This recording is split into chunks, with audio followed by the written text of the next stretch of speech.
Estamos ao vivo, começando o nosso ciclo de lives da P&G.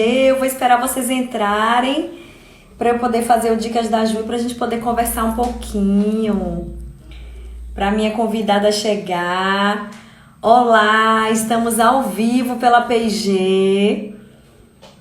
Estou aqui representando a P&G. Nós vamos falar hoje, começando o nosso ciclo de palestras, o nosso ciclo de lives sobre o autismo e a fonoaudiologia. Nós vamos ter aqui fonoaudiólogos renomadíssimos do Brasil inteiro. Uma delícia receber as minhas convidadas maravilhosas da USP. Hoje eu vou estar com o Dr. Emanuele Vasconcelos, neuropediatra, já ela entra.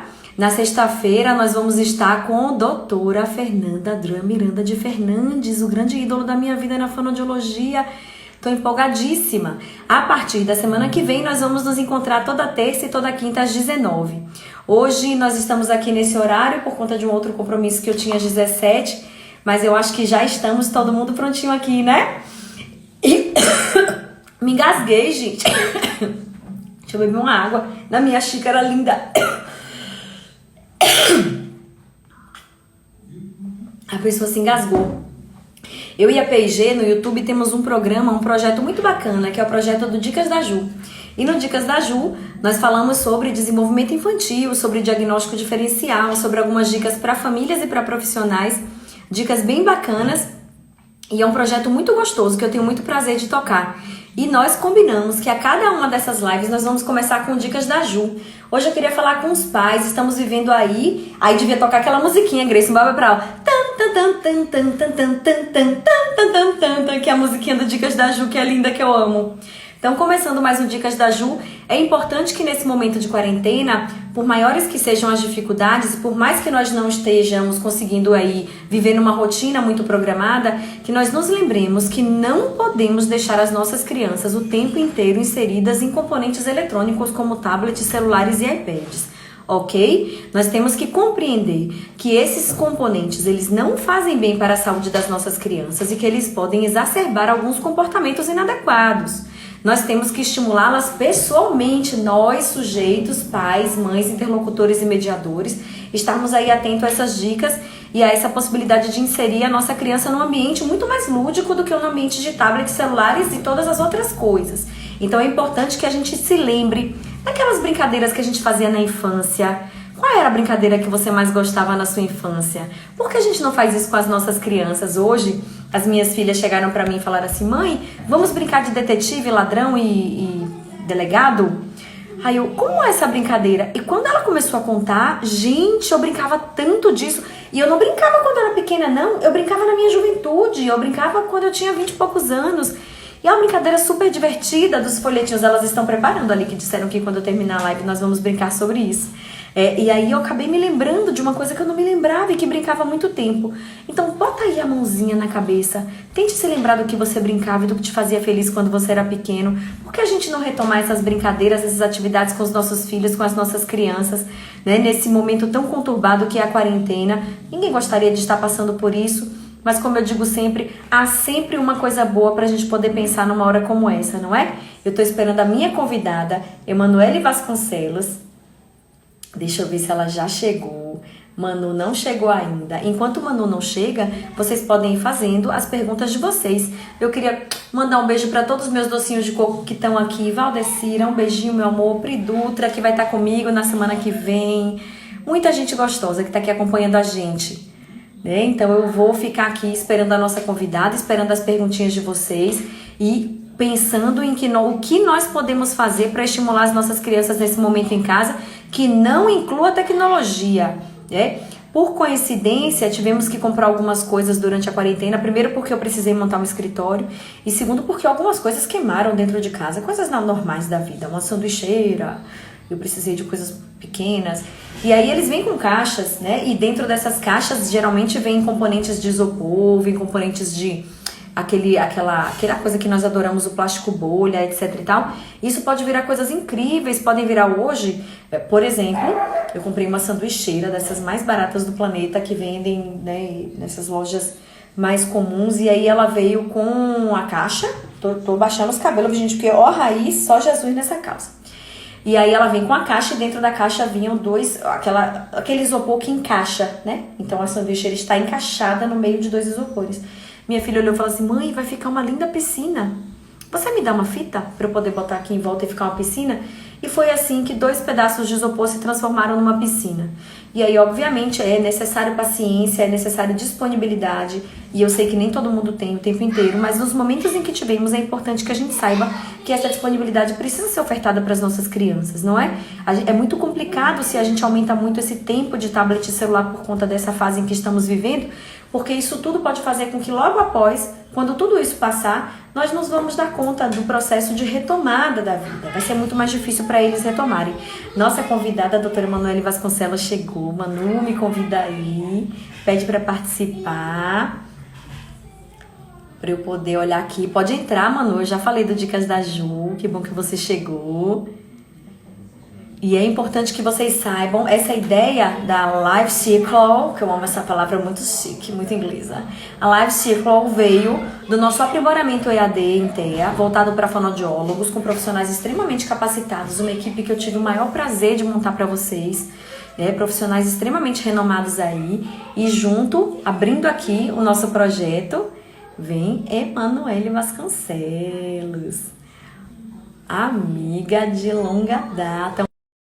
Receber ela sempre na minha casinha, porque aqui é minha casinha, né, gente? A PG já é minha casinha há um tempo. Vamos lá. Pronto. Que delícia ter você aqui de novo. Toda linda. O que a quarentena fez com você? Você tá mais linda ainda. Obrigada. Os cabelos rosas isso não se aplica, porque a raiz já não deixa mais, né? Minha filha, tá difícil, viu, manter a beleza. Mas, na verdade, a gente já sai tão sem adereços. Eu tô saindo tão sem adereços ultimamente para trabalhar que Pois é. qualquer oportunidade de botar um batom e soltar o cabelo, já Não, eu a tenho gente se falado arruma para isso. ficar em casa. Eu também não vivo sem batom, mas sair de máscara não dá certo com batom, né? É pior do que sair. Aí eu falei, gente, Não dá. agora. E agora eu não posso mais usar batom, mas os batons estão sendo economizados nessa fase. Pois é, Manu, aqui também. A gente tá sem poder usar batom, mas aí quando aparecem essas oportunidades, a gente se arruma toda, né? não custa nada, né? Amiga, é um prazer ter você aqui. Né? Nós estamos abrindo aí o nosso ciclo de lives, né? Que é do nosso aprimoramento de fonoaudiologia voltado para o TEA. E aí nós estamos hoje para a gente poder discutir um pouquinho sobre essa fisiopatologia, sobre os medicamentos, sobre os primeiros componentes do diagnóstico precoce. E você é a melhor pessoa para falar para a gente sobre isso. Seja muito bem-vinda. É um prazer da PG e meu ter você aqui. É um prazer também. Sempre que vocês me chamam para participar, para dar aula, para participar de congresso, simpósio, eu estou sempre aceitando, porque é um prazer, né? Falar sobre o tema, um prazer mais ainda estar na sua companhia. Então, é sempre muito bom. Eu não sei se mandaram perguntas para você, como é que você vai fazer em relação a essa live? Você vai jogar um assunto e a gente vai discutir? Como é que é? Estamos sem perguntas feitas pelo aplicativo. Então, nós vamos começar o nosso bate-papo e as pessoas vão entrando aí fazendo as perguntas delas. Senão, nós vamos tocando o bate-papo, porque para mim e para você não é nada difícil a gente passar aqui essa hora conversando, né, Manu? É verdade. Se deixar, a gente fica até a noite. Aí o problema é que o Instagram derruba, né? Depois de uma hora, ele derruba. Pois é. Então, Ele queria ficar aqui. Acho Ótimo. que podemos começar um pouquinho, né, conversando sobre... o pessoal já está perguntando. O uso da homeopatia para ajudar nas terapias. Eu acho que a gente pode falar da homeopatia, mas eu acho que a gente precisa... vamos tentar começar seguindo um perfil, né? Vamos falar um pouquinho dessa questão do diagnóstico precoce? Vamos sim. Falar do que é importante, dos pontos a serem observados, de qual é a idade que os sintomas começam a aparecer, qual é a hora certa de se procurar o médico, ajuda a gente com isso. Certo. Bom, eu não estou em casa, então pode ser que minha internet não fique tão boa, porque eu estou com um sinal de internet, eu não estou com Wi-Fi, tá bom? É só para avisar antes isso. Uhum. Então, em relação aos sinais de alarme, né, o que a gente chama normalmente de sinais de alarme, porque ainda não são sinais definidores de TEA. Uma luzinha amarela no desenvolvimento infantil para a gente pensar né, se existe um risco ou não dessa criança estar dentro do espectro. A gente já começa a observar os sinais de alarme a partir de, em volta dos 8, 9 meses, é quando ficam mais evidentes os sinais de alarme. Mas para um olhar mais atento, para uma pessoa que, por exemplo, já teve outros filhos, que já tem experiência no cuidado de crianças, já conhece o desenvolvimento infantil, isso daí a gente já consegue perceber até com um pouco mais de precocidade, em torno de 3, 4 meses, a gente já consegue perceber. Né?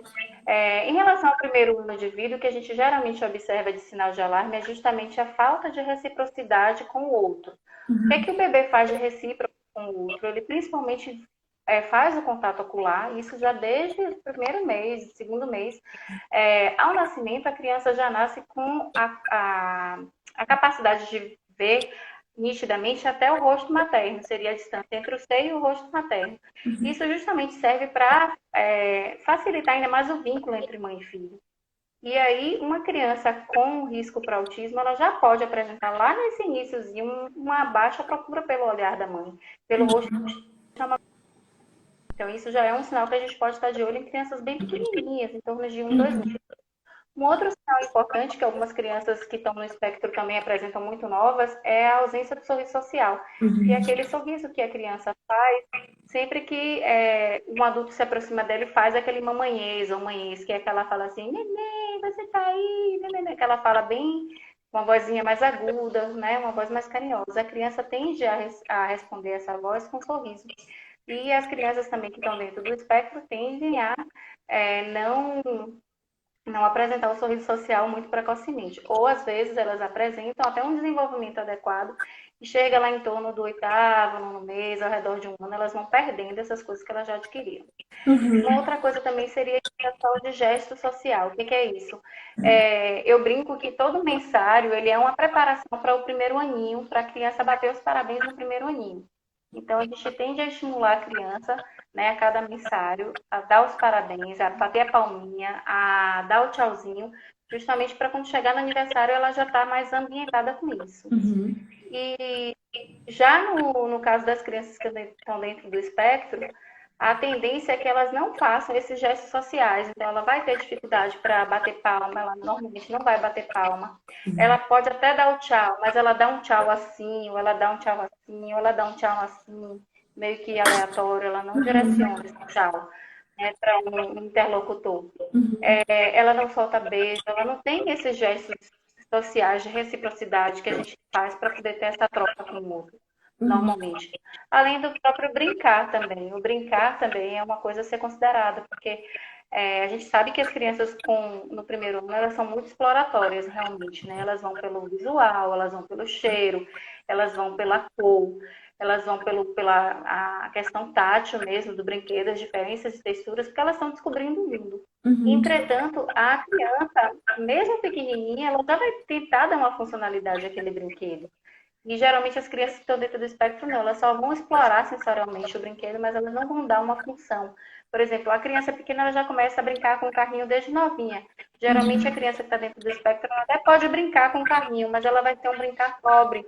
Não vai ser um brincar imaginativo, ela vai só rodar o carrinho para ver a rodinha girar ou para ver alguma luzinha acender, mas sem usar aquilo com uma criação de história, algo mais lúdico.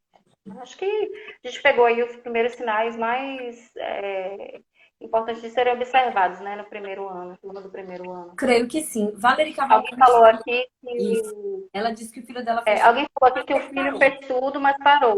Isso é uma coisa também que acontece com uma certa frequência. A criança ela vem num desenvolvimento e aí, em determinado momento, geralmente em torno de 1 ano e meio até 2 anos, ela tem uma quebra do desenvolvimento. Então, ela vai ter uma regressão com perda do que ela já teve de aquisição, ou ela pode não adquirir as etapas seguintes do desenvolvimento. Então, isso daí são justamente critérios que a gente também utiliza quando está pensando no diagnóstico de TEA. Eu digo que é importante a gente perceber que regressão de desenvolvimento não é esperado em nenhum momento do desenvolvimento infantil, não é? Você concorda, Emanuele? Isso, com certeza. Não existe. Vocês estão vendo a Emanuele? Ela travou para mim. Eu espero que ela volte.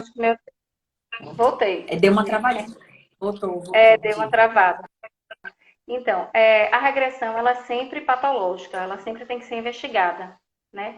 Nunca a regressão, ela tem que ser algo, é normalidade, não, não é normalidade, não. Uhum, Viu? É sempre tem que ser investigado. Então, uma criança que fazia determinada coisa, já estava falando, já estava brincando de certa forma, já usava funcionalmente as mãos de uma forma mais precisa, né? Já uhum. tinha uma coordenação motora fina melhor, e aí começa a perder esses movimentos ou começa a perder essas habilidades, ela tem que ser vista por um profissional. Isso daí é indiscutível. Emanuele, a Kathleen tá reclamando que ela tá vendo a gente não tá vendo ela. A irmã da Sofia, nossa tortura, gente. Eu sei, a Kathleen e a Sofia são minhas pacientes cativas. Beijo para elas, um Minhas beijo para a amadas família delas também. também. São grandes amadas da É. minha vida. Muitos Pois é, elogios eu digo que sempre que aqui. elas vão lá, a minha tarde fica mais alegre. Eu Porque não elas sei me se divertem você. demais. Ah, elas são. Eu não sei se você conhece Lang Lang, que diz que você é muito top. Não sei se você conhece essa Ah, pessoa. não, não conheço não.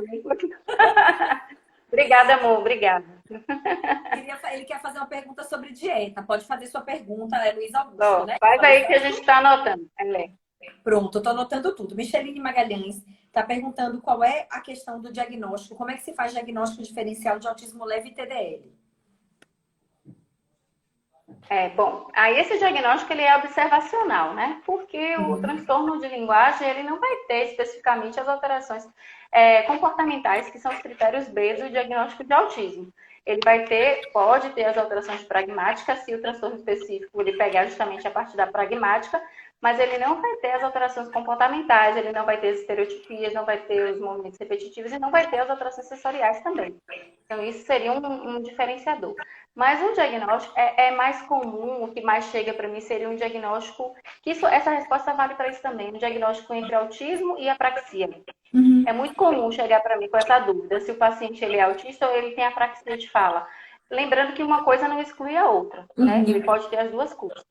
Mas uma coisa importante a ser observada é que a apraxia não tem regressão, Uhum. e já aconteceu com paciente meu ser diagnosticado com apraxia tendo regressão do desenvolvimento, e aí chegou lá com esse diagnóstico e disse que não, que era realmente um caso de TEA. E tem também a questão das atividades da parte comportamental, que na apraxia também a gente não tem. Né? Uhum. As alterações comportamentais, a fixação pela rotina, a fixação por um objeto, tudo isso a gente não vai ter nas outras situações que estão presentes no autismo.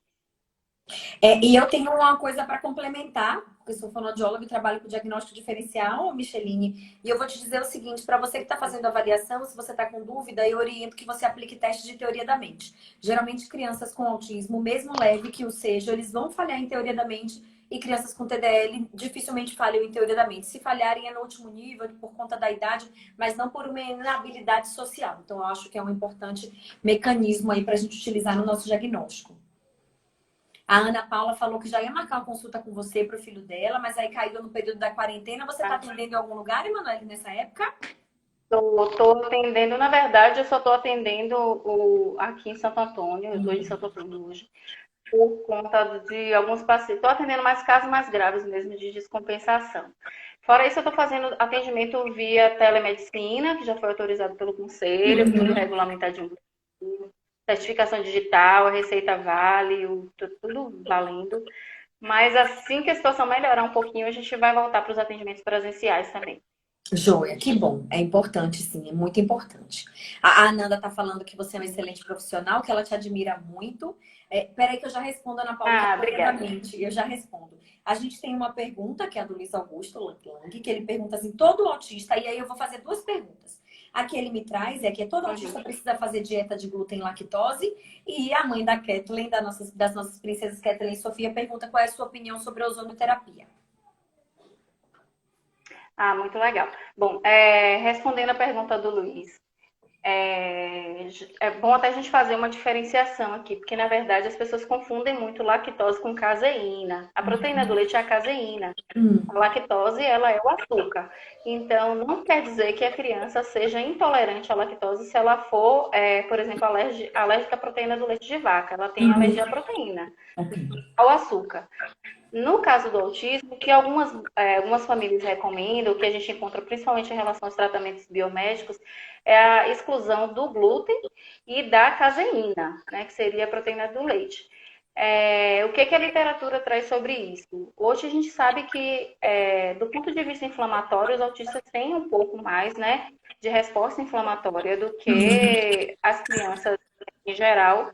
Entretanto, não é indicado a gente fazer uma dieta isenta se o paciente ele não apresenta sintomas que levem a crer que ou ele tem uma alergia à proteína, ou ele pode ter intolerância à lactose, ou ele tem uma intolerância ao glúten, né, que seria a própria doença celíaca.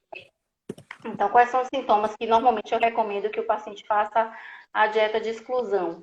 Quando ele tem sintomas gastrointestinais, ou ele tem muita diarreia, ou ele tem flatulência, ou ele tem constipação, ou ele ganha peso de forma inadequada. Em relação a essas questões mesmo, né, de dor abdominal crônica que ele pode estar apresentando, alterações laboratoriais também, perda de gordura nas fezes. Então, tudo isso a gente tem que estar observando para ver se o paciente tem ou não indicação de fazer a dieta. Até porque o que me preocupa em relação a essa coisa indiscriminada de pedir para retirar os alimentos é que muitos pacientes têm seletividade. Então, por conta da seletividade, eles já correm sérios riscos de desnutrição, que é o que a gente chama até de fome oculta. Às vezes o paciente ele é gordinho, mas ele tem a falta de nutrientes essenciais. Então, muitas vezes o paciente autista, ele, pela seletividade, ele já tem uma certa restrição de cardápio. E essa restrição de cardápio, se a gente restringe ainda mais ele, pode piorar esse quadro de desnutrição oculta. Então, eu acho que cada caso é um caso. Eu gosto de trabalhar muito em conjunto com o nutricionista nesse sentido, né? Alguns casos eu indico porque tem sintomas e é só observando cada um, assim, não é regra de bolo. Aliás, para tudo, para autismo não existe regra de bolo, né? Cada paciente é único, o que vale para um não vale para outro. Às vezes a medicação que a gente usa para um, que é a mais comum, em vez de acalmar a criança agita, então a gente tem que estar sempre avaliando a nossa conduta de acordo com cada paciente. Isso Né? mesmo. Em relação ao ozônio, que a Jaque perguntou. Sobre ozonioterapia, era exatamente. Eu não ouvi. Sobre ozonioterapia, Pronto. a resposta. Em relação ao ozônio, bom, nós como cientistas vamos de acordo com o que a gente chama de medicina baseada em evidências, né? Hoje em dia a gente não tem ainda evidência científica de que a ozonioterapia seja benéfica para o paciente, porque os estudos que foram feitos foram estudos não tinham tanto rigor metodológico, o rigor científico que é necessário para quem trabalha com ciência. E geralmente as amostras eram pequenas e o paciente, além de fazer a ozonioterapia, ele fazia outros tipos de abordagem, tanto biomédicas quanto tradicionais. Então, a gente não tem como garantir o sucesso, além de poder trazer riscos para o paciente. Então, a indicação realmente eu não indico a ozônio, não trabalho com ozônio. Deixo livre para os pais que quiserem tentar. Eu acho que você, sendo pai ou mãe de autista, você tem que conhecer realmente, assim como a gente que é profissional, tem que conhecer as opções, né? Mas, assim, ter um julgamento crítico, porque são coisas caras e que podem não trazer o efeito esperado, né? E aí é um investimento de dinheiro, de tempo, e o importante é não tirar a criança das terapias convencionais, que é o tratamento que hoje em dia é preconizado, né? Que é comprovado, que traz algum benefício desde muito cedo, é o tratamento, seja com psicólogo, fonoaudiólogo, terapeuta ocupacional. É a estimulação precoce, né? Maravilha, maravilha. Foi, né? Foi sim. A Ana Paula quer saber o que é teoria da mente. Ana, eu posso responder, Mini? A teoria da mente é uma habilidade metacognitiva, uma habilidade que a gente chama que faz parte das nossas funções executivas, que é a habilidade que nós temos de nos colocarmos no lugar do outro para predizer o comportamento do outro e mudar o nosso comportamento. Ela é baseada em flexibilidade cognitiva, em coerência central, em funções extremamente rebuscadas de habilidades sociais. E é uma habilidade que vai falhar sempre em crianças com autismo. Existem inúmeras baterias. A primeira bateria que surgiu para avaliação da teoria da mente foi a bateria de Barancoin.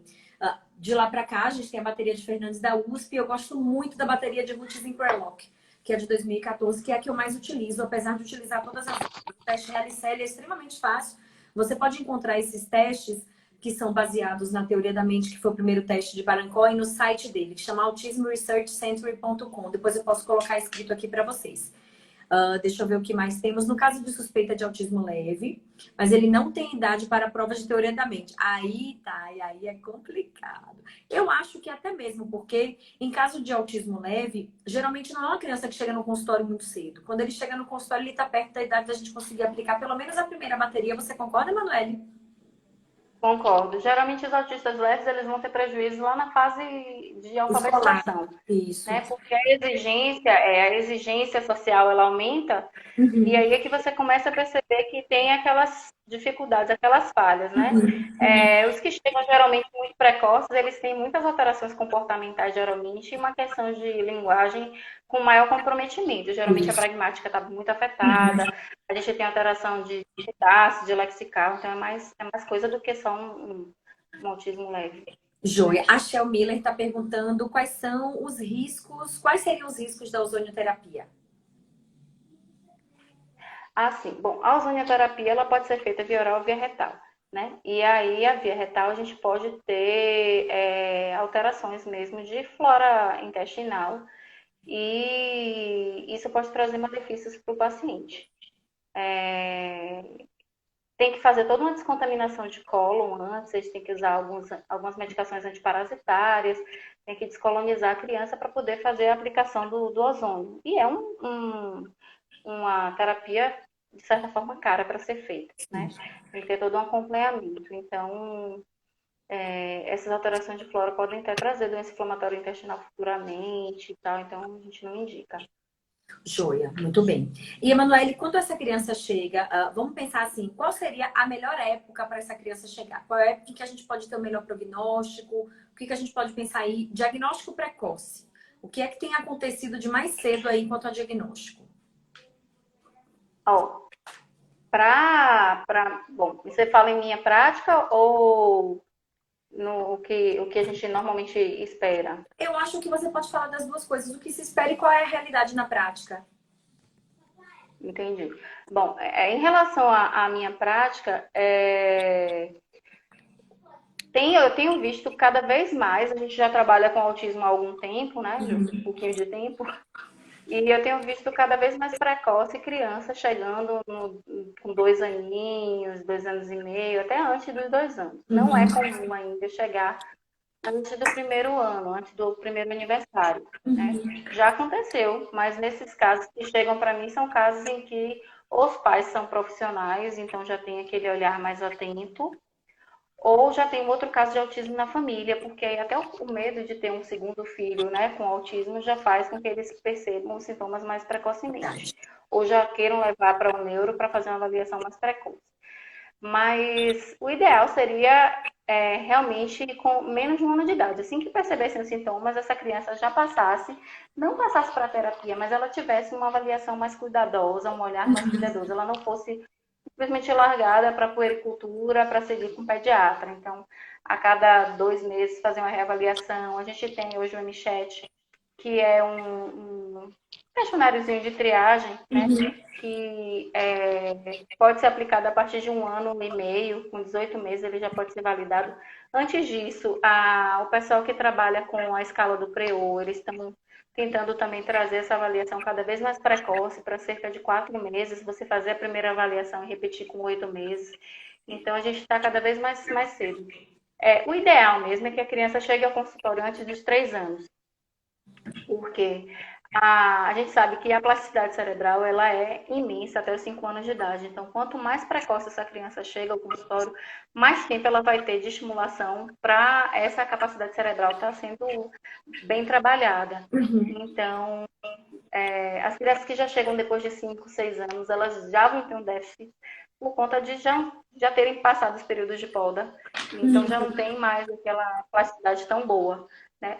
A gente consegue melhorar alguns sintomas? Sim, consegue, né? É isso que a gente espera com a terapia, independente da idade. Mas a resposta já não é aquela resposta tão boa quanto de crianças pequenininhas. Por isso que a gente na tecla do... Tá tocando aí? Tá, menina, desculpa, eu botei para bloquear. Deixa eu ver se eu consigo fazer isso. Acho que eu não vou conseguir. Deixa eu ver aqui, peraí. Ah, eu não sei nem como é que Eu faz botei isso. para Você não tem como bloquear perturbar, a e aí chamada, é? tem, você bota não perturbe. E aí a internet caiu, eu fiquei achando que. Deu uma travadinha lá. Eu acho que ela foi mexer em alguma coisa. A Micheline fala que os pediatras precisam se atualizar mais para realizar os encaminhamentos mais precoces. É uma verdade. Emanuele pode falar sobre isso, que antes de ser neuropediatra, ela é pediatra, e ela vai falar um pouquinho sobre isso, mas a realidade é que dentro da formação da pediatria não há uma matéria ou não há uma preocupação relacionada a essas dificuldades esses encontros dessas red flags ou bandeiras amarelas, como a Emanuele chamou. Mene, tá aí? Oh, voltei. A Michelle, a Isso é meu Micheline celular dando problema. a Micheline Ai, Magalhães falou assim, ó, os pediatras precisam se atualizar mais para realizar encaminhamentos mais precisos. isso aí. Eu tenho participado, né, em vários momentos de cursos e percebo muito interesse dos pediatras nessa questão do desenvolvimento infantil. Uhum. Recentemente, a gente teve uma live com o pessoal da AMA. O Leonardo trouxe uma pesquisadora francesa que é uma das estudiosas do Eu, a método Mazini. Preô. E, Mazini. e justamente com a doutora Rita, elas tinham sugerido essa questão de fazer um projeto de pesquisa com os pediatras, né? Uhum. Foi também, assim, é uma iniciativa muito boa. Eu acho que cada vez mais a gente vem trazendo isso para os pediatras, para os colegas. Infelizmente, eu ainda recebo paciente cujas mães dizem que o pediatra falou que o tempo, que tinha que aguardar o tempo do menino, que isso era, cada criança tem seu tempo, aquela velha história que a gente ouve, mas essa consciência tem mudado, graças a Uhum. Deus, recebido um interesse maior dos pediatras no estudo do desenvolvimento para perceber esses sintomas cada vez mais cedo também, né? Uhum. Ok. Ó, A o Porto Jamile está Luiz tá, perguntando tá se falando que seu cabelo está lindo. eu não ouvi, não. Eu não vi, não te ouvi. Ah, Lang Lang está falando que seu cabelo está lindo. O meu? Ah, vai É, ficar lindo quando acabar essa raiz. Muito obrigada, Luiz. Você é um doce de pessoa. Ah, Porto Jamile está essa semana perguntando eu se a falei do seu homeopatia cabelo, ajuda Ju, nas para um terapias. paciente. Ah, sim. Bom, Ah, na verdade, o que acontece? A homeopatia, ela vai equilibrar todo o organismo, né? Se a gente está com inflamado, a gente funciona bem? Funciona? Quando a gente está com inflamado, a gente funciona bem? A gente está no nosso centro, no nosso não, espírito? Não. A gente não. está ou com dor, ou está chateado, ou está mais sensível, né? Então, o que acontece? A homeopatia ela vai reequilibrar todas as funções que estão desorganizadas no organismo, né? Ela age como um todo, ela não é focal normalmente, ela equilibra todos os sistemas. Se ela equilibra os sistemas, aqueles sistemas que estavam desequilibrados, porque o paciente autista ele pode ter cólica, pode ter refluxo, ele pode ter gases, ele pode ter dor de cabeça, ele pode sentir qualquer coisa que qualquer pessoa que não Uhum. tem autismo também sinta. Sim. Então, se ele vai trabalhar na homeopatia, ele vai reequilibrar justamente essas questões, né? Dessa dor que ele pode estar sentindo e ele pode não saber falar, né? O que é pior nesses casos, porque ele pode estar sentindo algum incômodo e ele não sabe exatamente como dizer daquele incômodo. Uhum. Às vezes esse incômodo se expressa até numa agressividade, ou no aumento das estereotipias, ou numa agitação, né? Ou o paciente fica mais agitado. Uhum. E tem que ser observado. Por isso que eu costumo, quando as mães me relatam assim, fulaninho tá mais agitado ultimamente. Aí eu pergunto, mudou alguma coisa na rotina? Né, para a gente estar investigando, inclusive, essas questões aí que podem estar, tipo, como é que tá o padrão intestinal? Tá fazendo direitinho? Tá fazendo todo dia? Uhum. Né? Como é que tá? Tem reclamado de dor? Você tem percebido como é que ele tem quando tá com dor? E qualquer alteração da rotina dele vai causar um estresse. Então, a homeopatia ela vai agir nesse sentido, né? De reequilibrar os sistemas. Estão Uhum. perguntando aqui o que eu acho do ômega. Sim. Bom, o ômega, na literatura científica, ele é dito como baixo risco e provável benefício. Então, como as crianças, né, elas ainda não têm completamente o processo de mielinização ao nascimento, e o ômega é uma gordura, né, é um dos componentes, é um lipídio, que vai estar presente na formação da baía de mielina, que é aquela membrana que vai envolver os neurônios. Isso seria interessante justamente para o processo de mielinização infantil. Então, para qualquer criança, independente de ter ou não ter o autismo, parece haver um benefício com o uso do ômega. Né?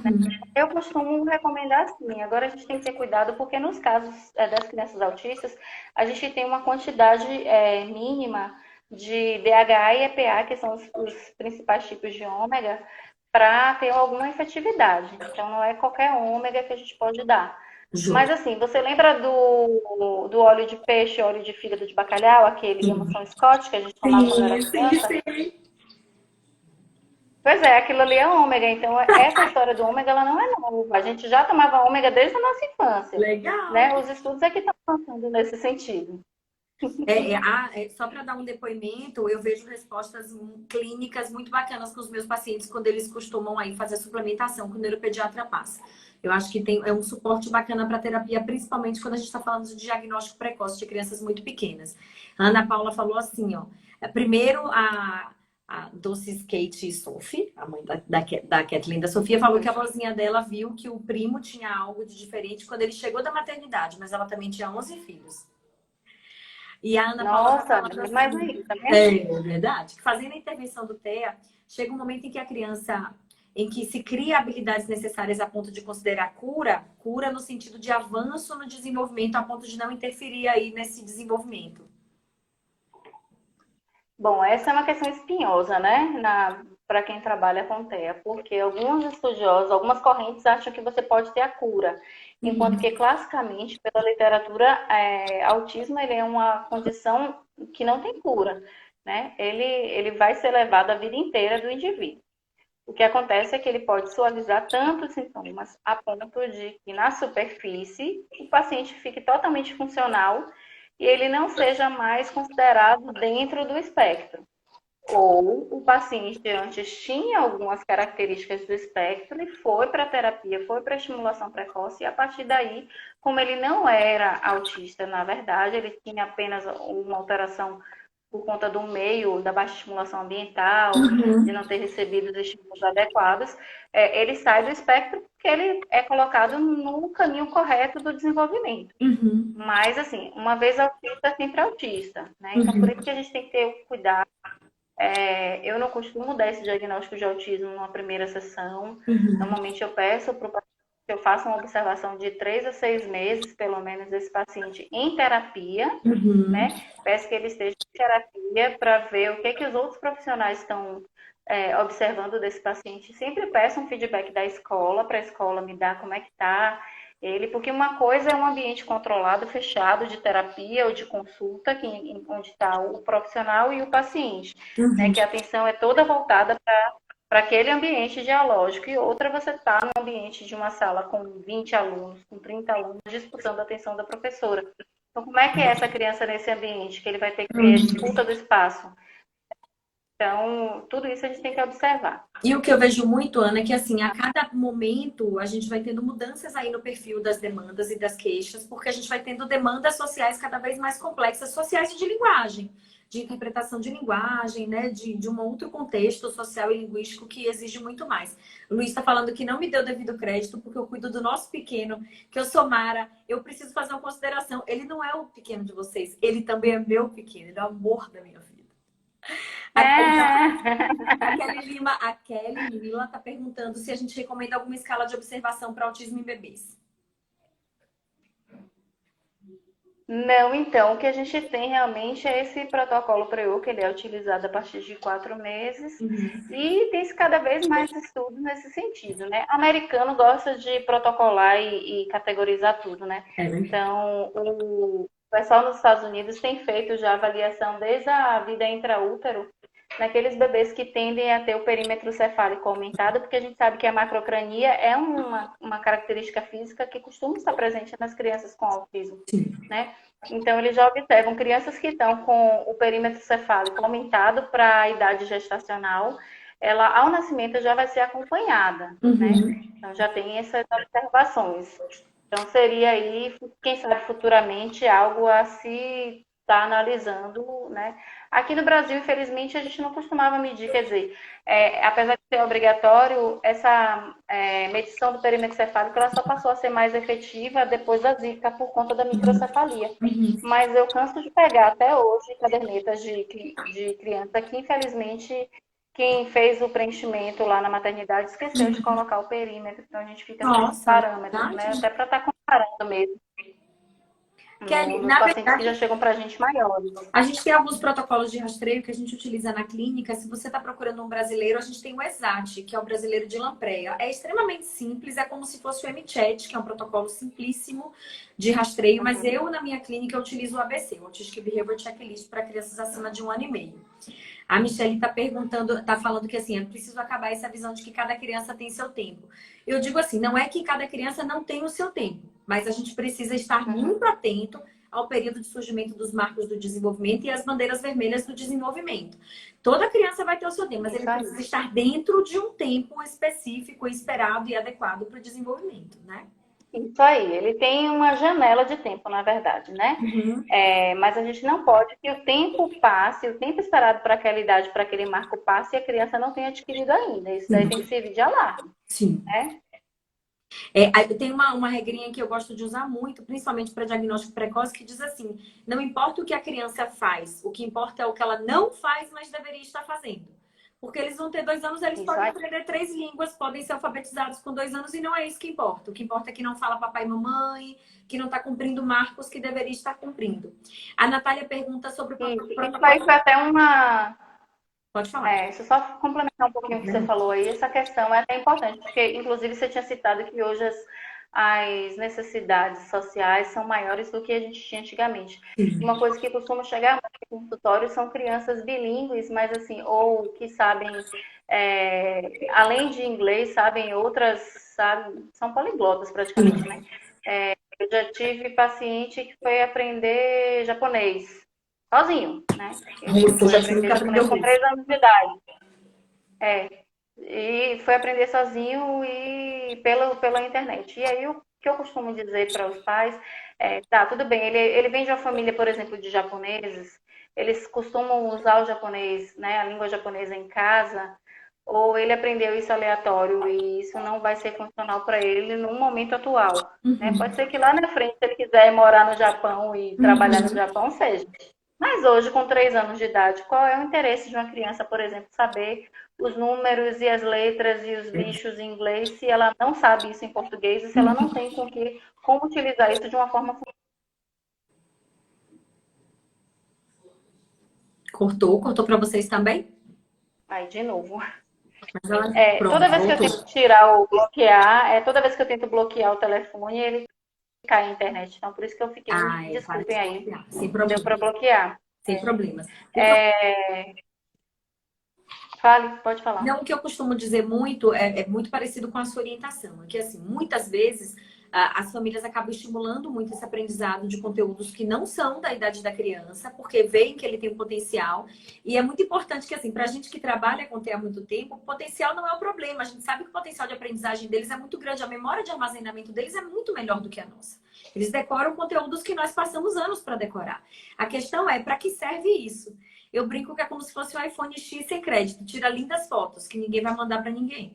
Né? Então, é um potencial de aprendizagem muito alto que não vai ter uma funcionalidade para resolver problemas para funções executivas. Então, é difícil a gente ficar estimulando o que não tem função. É melhor ele aprender as letras, os animais, e como dizer oi, como cumprimentar e Isso. interagir com os colegas na língua dele, do que a gente fica estimulando, né?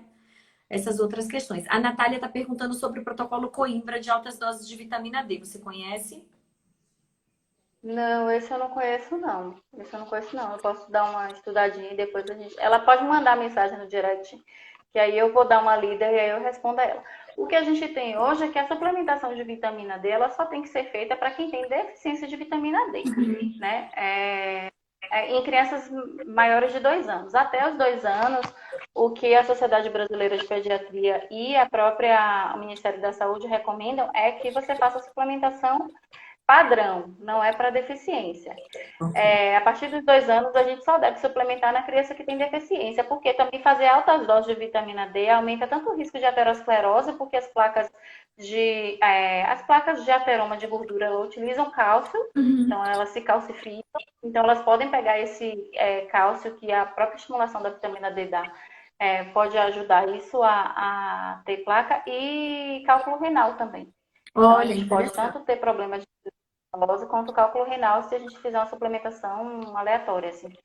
Eu quero dar 10 mil unidades de vitamina D para o meu filho porque eu vi que era bom. Então tem riscos. Eu já vi pacientes tomando doses de 50 a 100 mil. É muito, Altíssima, né? A Valerie muito Cavalcante alto. está fazendo essa pergunta que está aí embaixo. Todo autista tem problema com rotina? É interessante que nunca tinha visto esse negócio de entrar essa É janelinha da uma pergunta. Que caixinha, eu acho legal. ela linda, porque geralmente as pessoas utilizam mais o direct do que a caixinha, mas podem fazer na caixinha, que é linda essa subindo. Ficou linda mesmo a caixinha. Bom, então, não, tem paciente autista que não tem problema. A inflexibilidade é uma das características, né, que a gente costuma encontrar com uma certa frequência, mas nem sempre o paciente que é autista ele vai ter problema com a rotina. Tem pacientes que toleram muito bem a mudança de rotina, ou tem pacientes que toleram bem a mudança de rotina até certo ponto. Por exemplo, tem criança que não admite mudança no caminho da escola, ou não admite mudança nos móveis de casa. Enquanto tem outras que viajam uma boa e vão, dormem, né? Viajam, dormem fora e não tem nenhum problema em relação a isso.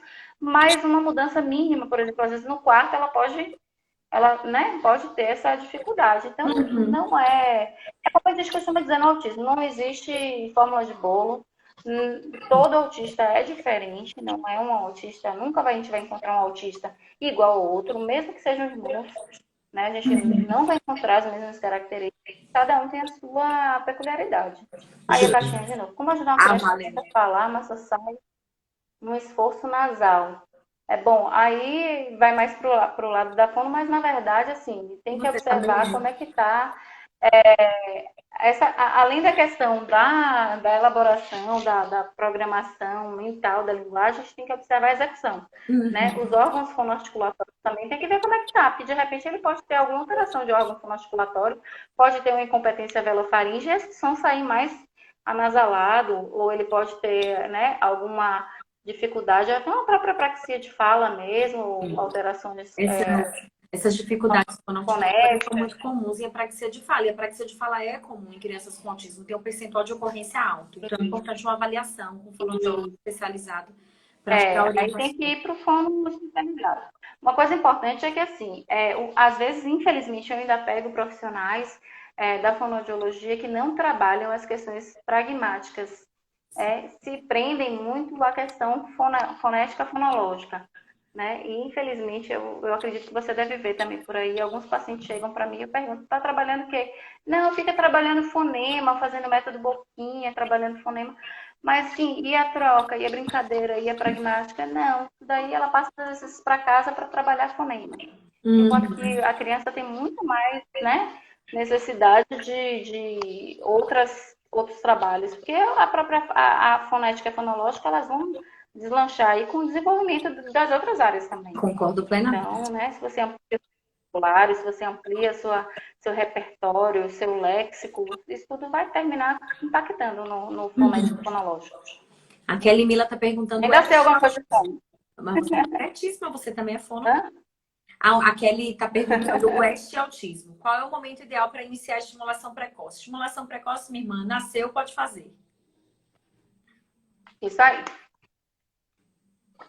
Peraí, mas só cortou aqui. É o este autismo? É, isso. A pergunta é sobre a síndrome de O West. isso. O West é a encefalopatia epilética que ocorre a partir dos 3 meses de idade até geralmente os 2 anos de idade. A criança vai ter aquelas crises de espasmo. Essas crises de espasmo, elas vão vir com uma frequência aumentada e vão gerar uma lesão cerebral e a criança vai ter uma regressão, uma dificuldade, um atraso do desenvolvimento. Pode chegar a evoluir até encefalopatias graves, como seria uma continuidade do West, um Lennox-Gastaut. não tem relação com autismo. O que Uhum. acontece é que cerca de 20%, 20 a 30% dos pacientes autistas podem ter epilepsia associada. Uhum. E aí eles podem, infelizmente, ter a síndrome de West como uma comorbidade, né? Ele Uhum. teve a síndrome de West ou a síndrome de West levou a um retardo do desenvolvimento e coincidiu com também sintomas autísticos. E a Ok. gente observa que é difícil, às vezes, a gente fazer um diagnóstico diferencial, por exemplo, de um retardo mental Uhum. grave de um paciente, né? Porque como a cognição, como as funções executivas vão estar muito alteradas no retardo mental grave, a gente tem dificuldade de fazer essa separação, porque eles geralmente vão ter sintomas autísticos juntos também. Né? Exato. Aí eu costumo colocar que é um autismo orgânico, né? De base Uhum. orgânica, Isso. que tem um retardo ali associado. Joia. A Nath Vital está perguntando: você percebe um aumento de casos do autismo atualmente? E se sim, qual seria o motivo? Sim, com certeza. Eu percebo não. Isso aí já é evidência científica. A gente vem caindo cada vez mais a prevalência do autismo. Esse ano caiu para 1 para 54, Uhum. né? E existem vários fatores em relação a isso. Um dos fatores seriam a amplificação, o aumento dos critérios diagnósticos, né? Colocando muitas vezes, por exemplo, o próprio DSM-5, quando ele abriu aquele guarda-chuva do espectro, ele englobou muita coisa que antes era fora do espectro, Uhum. inclusive o Asperger, outros tipos de autismo de não classificados, ele foi tudo para dentro do transtorno do espectro do autismo. Então, isso fez com que aumentasse o número. A sensibilidade mesmo, por exemplo, as alterações sensoriais hoje já são consideradas como sintomas, Uhum. né? Então, se o paciente tem alteração sensorial, mesmo que ele não tenha estereotipia, mas se ele tem alteração sensorial, ele já entra no critério B. Então, ele pode ter alteração de linguagem e alteração sensorial. Então, ele já entra no critério de transtorno. Né? Isso faz com que a gente aumente o número de pessoas que podem estar positivando aqueles critérios. Uhum.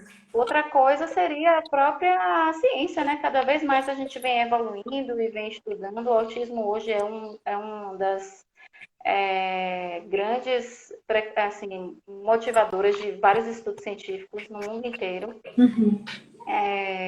O próprio tem uma coisa legal também que uma vez eu fui num curso e isso me chamou bastante atenção é a questão da gente conseguir manter hoje.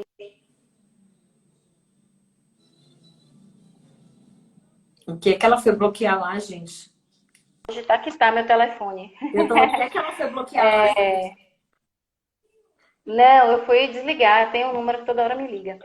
É, Hoje em dia a gente tem cada vez mais prematuros muito extremos que estão conseguindo viver, né? Antigamente os prematuros muito extremos tendiam a não conseguir sobreviver por conta dos recursos que eram escassos. Hoje em dia, com as nossas UTIs neonatais e a especialização e o treinamento dos neonatologistas, a gente consegue que um bebê de 25 semanas, 26 semanas, 24 semanas consiga sair do hospital. Assim, claro que a gente vai ter pode ter algum grau de sequelas, mas ele vai sair do hospital. E uma coisa que me chamou a atenção num desses cursos que eu fui é que esses bebês prematuros a gente trabalha sempre com seleção natural. Então, da mesma forma que antigamente os muito prematuros morriam, os genes deletérios também iriam embora. A partir do momento que a gente começa a salvar muitos prematuros que, pela natureza, morreriam, a gente pode estar transmitindo aos descendentes esses genes deletérios que não seriam transmitidos. É uma coisa muito interessante a se pensar realmente, porque por isso que a gente vê hoje o aumento das doenças crônicas, né? Porque a gente vem percebendo que a gente vem passando para os genes deletérios porque a gente está aumentando a expectativa, né, de vida, tanto lá no final da vida quanto no início de vida também. A gente consegue hoje manter a vida de crianças de 500 gramas, né, de bebês de 500 gramas. Então, isso seria uma das possíveis causas do aumento também. E a própria Exatamente. informação, né? Hoje em dia os pais estão muito mais conscientes dos sintomas, estão muito mais atentos ao desenvolvimento. As necessidades sociais hoje são muito maiores do que a gente tinha 20, 30 anos atrás. Então, uma criança de 1 ano, hoje, ela já é exposta a um boom de informação e de requisito social muito maior do que o que a gente tinha, e isso faz com que as dificuldades se evidenciem mais precocemente também. É verdade, é verdade. E enquanto chegam outras Né? perguntas, eu vou fazer uma que eu acho importante e interessante para que todo mundo ouça você falar. Autismo. Quando medicar? Ah, isso é muito legal, assim. Essa pergunta, a maioria dos pais já chega na minha sala perguntando, né? Se tem algum remédio. Bom, para Uhum. começar, que não tem remédio para autismo, né? Não existe remédio para autismo. O que a gente tem é remédio para os sintomas alvos do autismo. Uhum. Então, uma criança que tem uma agressividade a ponto de atrapalhar o convívio social, que ela não fica bem em sala de aula porque ela agride os coleguinhas, ela agride os terapeutas, ela se agride. Essa é uma criança que precisa ser medicada. Uma criança que Uhum. tem uma agitação acima da normalidade, também que não consegue sentar para ouvir a história, para sentar na rodinha, para trabalhar com o terapeuta, que em casa está o tempo todo agitada, também precisa ser medicada. Uma criança que tem um transtorno de sono, que ela está com o sono muito alterado, está dormindo muito tarde, acordando muito cedo, está com, Uhum. né, com o tempo de sono, porque a gente faz o aprendizado justamente durante o período de sono, né? A gente consolida esse aprendizado no sono. Então, essa criança vai ter dificuldade, então pode ser que a gente precise medicar. Mas é sempre cada caso. Normalmente, eu não costumo medicar crianças abaixo de 5 anos, salvo essas exceções, porque a gente, por exemplo, chega assim, ele é muito agitado. Mas a gente tem que entender que crianças abaixo de 5 anos São agitadas? são naturalmente agitadas, né? Elas são crianças. Hoje em dia, eu acho que essa forma de vida da gente sempre muito corrida, muito atarefada, faz com que a gente venha perdendo um pouco essa sensibilidade de perceber as crianças que são crianças, né? Que precisam ter espaço, precisam brincar, precisam gastar essa energia que elas estão ali. Até porque é no brincar que elas descobrem o mundo. Então, se elas não brincam, se elas não exploram, elas não vão ter como adquirir as habilidades necessárias para o desenvolvimento que a gente tinha na nossa época. Então, eu costumo deixar, né? Porque ele é muito agitado. Agora mesmo eu tenho recebido um monte de mães reclamando que os meninos estão na quarentena alucinados em casa, que não param quieto, que não sei o que. A gente sabe que realmente o autista ele fica mais sensível, até por conta da quebra da rotina, ele vai reagir de uma forma mais a descompensar, né? Vai desorganizar, mas assim, tá todo mundo desorganizado, não é só o autista que desorganizou, né? Então todo mundo está mais ansioso, todo mundo está mais agitado, todo mundo está mais né, querendo sair de casa, fica naquela agonia. Então eu não vou Uhum. medicar porque ele está na quarentena, né? É. Então a Eu gente tem que recebi pensar cada.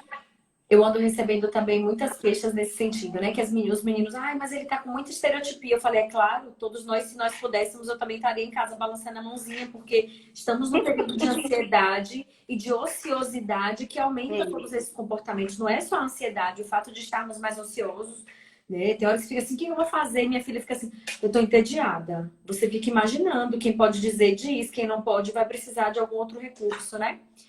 A Alisandra Com Azevedo. certeza, a gente consegue falar isso, né? Mas as crianças não conseguem. Então, elas vão utilizar os recursos que elas têm para mostrar que elas estão Exatamente. entediadas, que elas estão ansiosas, né? Uma coisa importante que a gente deve considerar é a manutenção da rotina da criança, né? Isso para qualquer criança, independente de autismo ou não. Eu tenho recomendado que a gente tente ao máximo colocar a criança na rotina, de ter o horário de estudo, de ter o horário de brincar, justamente para evitar essa desorganização e evitar principalmente que ela fique à mercê das telas, né? Que é o que a gente vem observando que vai trazer um prejuízo, porque a gente vai ter a perda de tudo que a gente já adquiriu em terapia, se essa criança ficar muito restrita às telas, né? Eu comecei a live Acho que falando tem que sobre ser, isso. que infelizmente, a gente tem cada vez mais estudos comprovando do efeito deletério das telas no Uhum, desenvolvimento infantil uhum. e que elas têm que ser usadas com parcimônia e sob supervisão, né? Dá para utilizar a tela de forma produtiva? Dá, a gente utiliza, tem vários programas, várias coisas legais para serem feitas. O que não pode é a gente jogar a criança lá e ela que escolhe o que ela vai ver, senão ela vai aprender russo. Verdade. Nós estamos no né? finalzinho, nós só temos alguns segundos. Eu queria agradecer. Ah, Estão perguntando aqui que você é, ah, se somos duas fonos, não. Eu sou fonoaudióloga, a Manoel também é fonoaudióloga, mas ela é neuropediatra e está aqui conversando com a gente como neuropediatra. Manu, eu queria muito agradecer a sua sim. disponibilidade. Você sempre atende os nossos chamados com muito carinho. Isso é muito bacana, porque divulgar conhecimento e trabalhar com a manutenção do conhecimento para a sociedade, para a comunidade, faz parte da nossa atividade enquanto profissional de saúde. Nós não somos detentores, únicos, poderosos, né, sabedores sobre isso, e é muito importante que a gente trabalhe com isso. Nos vemos na sexta-feira com Fernanda Miranda Andrade Fernandes, o amor da minha vida dentro da fonoaudiologia, meu grande ídolo dentro da Não, fonoaudiologia. Obrigada, Aline. eu me senti super lisonjeada de estar nessa lives, né? Nesse circle de lives, porque vou voltar